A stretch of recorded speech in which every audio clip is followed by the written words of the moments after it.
Researchers say that women in sub-Saharan Africa lead the world in the rates of female entrepreneurship. They say that in the past year alone, over 160 million women worldwide started a business venture, with the majority of these women living in Africa. From running a market stall in Monrovia to operating an airline in South Africa, women often become entrepreneurs out of necessity to support their families and, by extension, playing a double role as drivers of economic growth and social progress. But even as we continue to see an increase in the numbers of female entrepreneurs, there is one sector in which those numbers are still considerably low. That is the technology sector. Studies from organizations like UNESCO show that female representation in the technology startup ecosystem in Africa is one of the lowest in the world. Young female entrepreneurs like Hannah Bezad have to contend with social and cultural barriers, even as they operate in some of the most progressive African societies. You get me started on challenges. I'm not sure we'll be that short, but yeah, there were many challenges. I suppose there were challenges just for setting up a business in Morocco as an entrepreneur, and not even talking about female entrepreneur.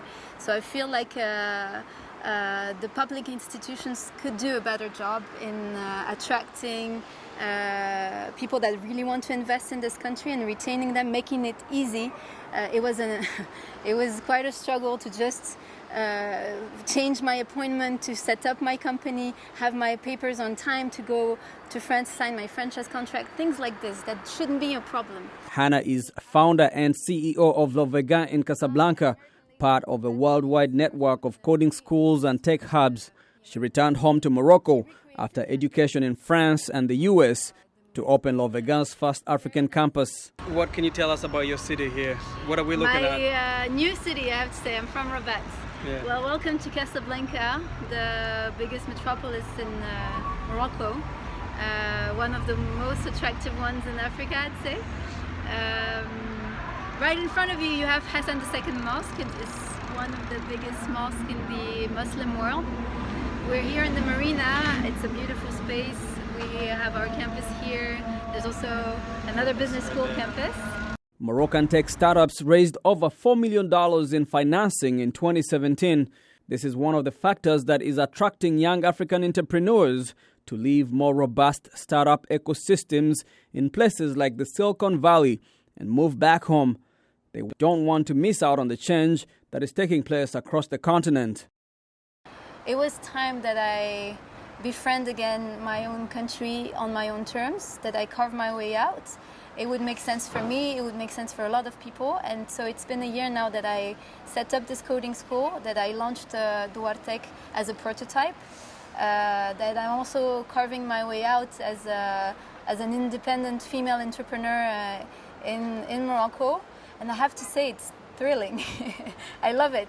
It's been a lot of challenges. It's been a huge learning curve on so many ways, on obviously entrepreneurship, but also doing business in Morocco. I understood how to work with a lot of different people that did not necessarily have the same standards or same vision, but also kind of like share a certain ambition and a vision. And so far, so good. Everything is on the right track.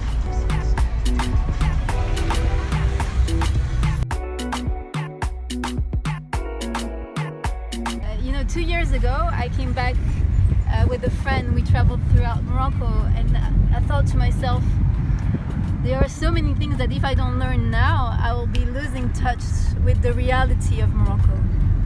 So that was kind of a first call. But even in the past year, I mean,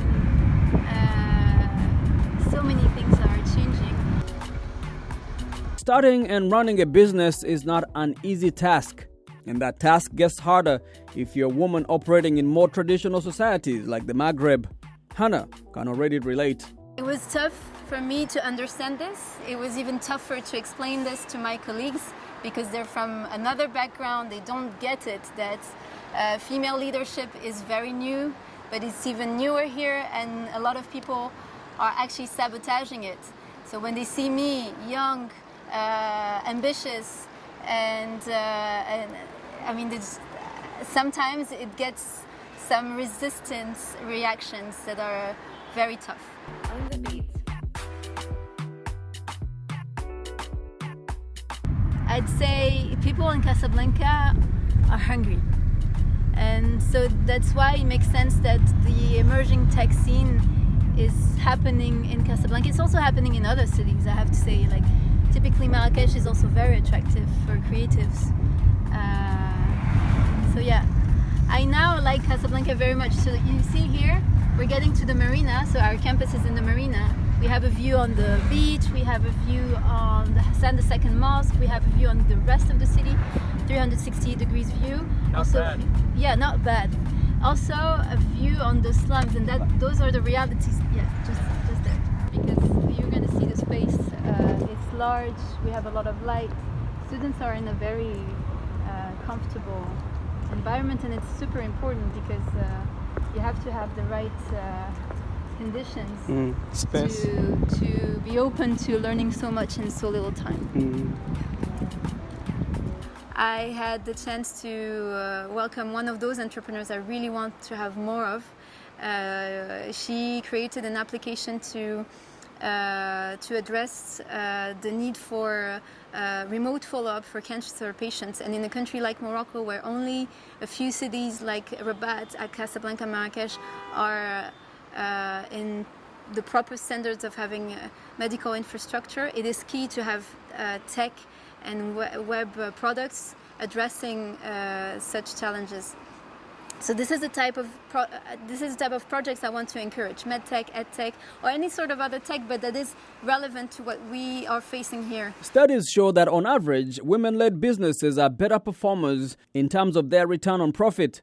Women are also more likely to reinvest their profits back into their community. Hannah hopes that as African economies start to rely more on innovation, those two factors will start to appeal to financial institutions, especially those that are still hesitant to grant business loans to female entrepreneurs. I do feel that Morocco could do so much better given our potential. I feel that like it's a mindset challenge more than anything. There is money in this country, there are talents in this country. However, people are still very risk adverse, and so they wouldn't want to invest so much in tech, and sometimes when they do, they're not that ambitious. They only do copycat web products, and I feel like sometimes they need to be hit by something bigger than this. I went to other countries in Africa, and I was so inspired by the narratives they're writing right now. In so many ways, we're more advanced because we have more infrastructure, but here there's a hunger. There's a hunger we need to awaken. Not everyone is too comfortable in this country, but a lot of people that could do a lot of things are indeed too comfortable. For Voice of America, I'm Jackson Vunganyi in Casablanca, Morocco.